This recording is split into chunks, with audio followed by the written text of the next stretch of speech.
बरसात, विषय हिंदी, काव्य 2 तब याद तुम्हारी आती है। तेना लेखक છે રામ નરેશ ત્રિપાઠી। તે એક કવિની સાથે સાથે ઉપન્યાસકાર, નાટ્યકાર અને આલોચક પણ હતા। આલોચક એટલે કોઈએ કંઈ કૃતિ લખી હોય અને તેની ટીકા કરનારા। તેમાં મિલન, પથિક, સ્વપ્ન અને માનસી છે। તેને હિન્દુસ્તાન અકાદમીનો પુરસ્કાર પણ મળ્યો છે। હે પ્રભુ આનંદદાતા જ્ઞાન હમકો દીજીએ, આ તેમની લખેલી પ્રાર્થના બહુ પ્રસિદ્ધ છે।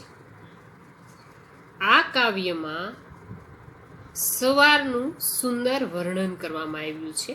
આપણે જોઈએ, જ્યારે વહેલી સવારે પક્ષીઓ ઉઠીને આનંદના ગીતો ગાય છે, કળીમાંથી ફૂલ ખીલે છે અને આખી દુનિયા હર્ષ ઉલ્લાસમાં રાચતી હોય એવું લાગે છે। ઘરમાં ખીલેલા ફૂલોની ખુશ્બુ હવાની સાથે જાણે બહાર દોડ લગાવતી હોય એવું લાગે છે।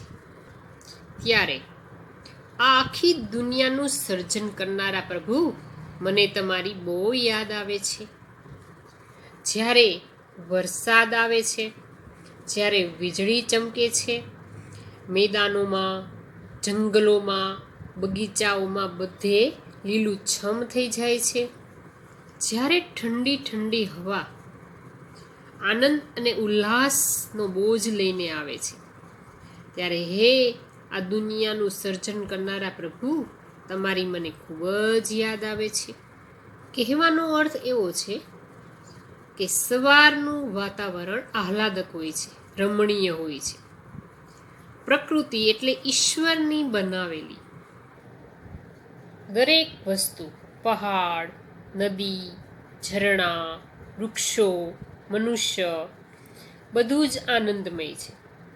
પણ જ્યારે જ્યારે સૂર્ય ઉગે અને સવાર થાય, ત્યારે ફૂલો ખીલે, પક્ષીઓ પોતાના માળામાંથી બહાર નીકળે, અવનવા અવાજ કાઢે અને પોતે મહેનત કરે, કણ શોધવા નીકળે, એવી જ રીતે પશુઓને ભરવાડ ચરાવવા માટે લઈને જાય। પછી માણસો સવારમાં ઉઠી અને બધા પોતપોતાના કામે લાગે છે। અને જ્યારે જ્યારે સવાર પડે છે, ત્યારે એવું લાગે છે કે આખી દુનિયાનું વાતાવરણ ખૂબ જ રમણીય બની ગયું છે। જ્યારે ચોમાસું આવે છે, ત્યારે વરસાદના ટીપાઓ પડે છે, વરસાદ વરસે છે અને માટીમાંથી જે ખુશ્બુ આવે છે તે પણ એક અત્યંત આહલાદક અનુભવ છે। શિયાળો આવે છે, ત્યારે ચો તરફ ઠંડી ઠંડી હવા આપણા તરફ ફેંકાય છે અને એ પણ એક શિયાળાનો આનંદ છે। ઉનાળામાં પણ ઉનાળાની સવાર ખૂબ જ સુંદર હોય છે। આવી રીતે દરેક ઋતુની સવારનું વર્ણન કરવામાં આવ્યું છે। અભ્યાસ प्रश्न 1, प्रश्नों के मौखिक उत्तर दीजिए। सुबह होते ही क्या क्या होता है? काव्य के अनुसार सुबह होते ही चिड़िया खुशी के गीत गाती है, कली में से फूल खिलते हैं और घर में से खुशबू बाहर आके दौड़ लगाती है। 2, मैदानों में हरियाली कब लहराती है? जब बरसात की बूंदें छम छम पृथ्वी पर गिरती है, तब मैदानों में हरियाली लहराती है। प्रश्न 3, आपको प्रभु की याद कब आती है? प्रश्न 4, तुम सुबह में उठकर क्या क्या देखते हो? आ 2 प्रश्नों जवाब તમારે તમારી જાતે લખવાના છે। चित्र को देखिए और वचन परिवर्तन कीजिए।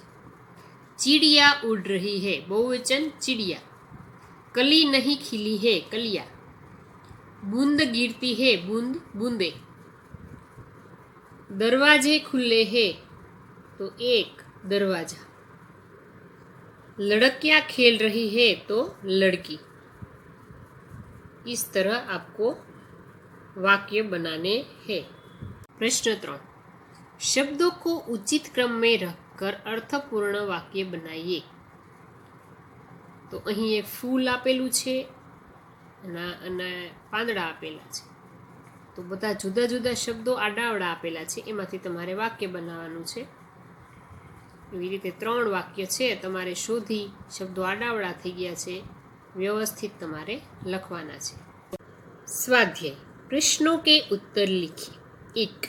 चिड़िया खुशी के गीत कब गाती है? जवाब: सुबह होते ही चिड़िया खुशी के गीत गाती है. प्रश्न 2. सुबह होने पर प्रकृति में कैसे बदलाव आते हैं? जवाब: सुबह होने पर चिड़िया अपने घोंसले से बाहर निकलकर खुशी के गीत गाती है. सूर्य निकलता है, कलियां खिलती है और पशु गांव के बाहर चारा चरने के लिए जाते हैं.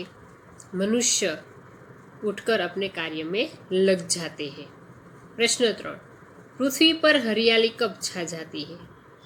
जब पृथ्वी पर बरसात की छमछम बूंदें गिरती है तब हरियाली छा जाती है. प्रश्न 4. हरियाली कहाँ कहाँ दिखाई देती है? हरियाली खेतों में, मैदानों में, बागों में और वनों में दिखाई देती है. निम्नलिखित काव्य पंक्तियों का भावार्थ लिखिए. इन काव्य पंक्तियों का भावार्थ आपको लिखना है. उदाहरण के अनुसार निम्नलिखित शब्दों के समानार्थी शब्द कोष्टक में से ढूंढकर वाक्य में प्रयोग कीजिए. सुबह, ढूंढिए. सुबह प्रातःकाल, खुशी, आनंद, खुशबू, सुगंध, बहुत, ज़्यादा, मुस्काना, तो हंसना. इन यात्रियों को शब्दकोश के क्रम के आधार पर अपने अपने डिब्बे में बिठाइए. आप सब जानते हैं शब्दकोश के क्रम में कैसे लिखा जाता है, तो आप स्वयं लिखिए. होमवर्क. આ કવિતા તમારે કંઠસ્થ કરવાની છે. અભ્યાસ અને સ્વાધ્યાયના દરેક પ્રશ્નોના જવાબ લખવાના છે, એ પાકા કરવાના છે. કાવ્યના બધા જ શબ્દોના સમાનાર્થી શબ્દો લખવાના છે અને પાકા કરવાના છે. અને શબ્દકોશના ક્રમ પ્રમાણે ગોઠવી અને એ પણ પાકું કરવાનું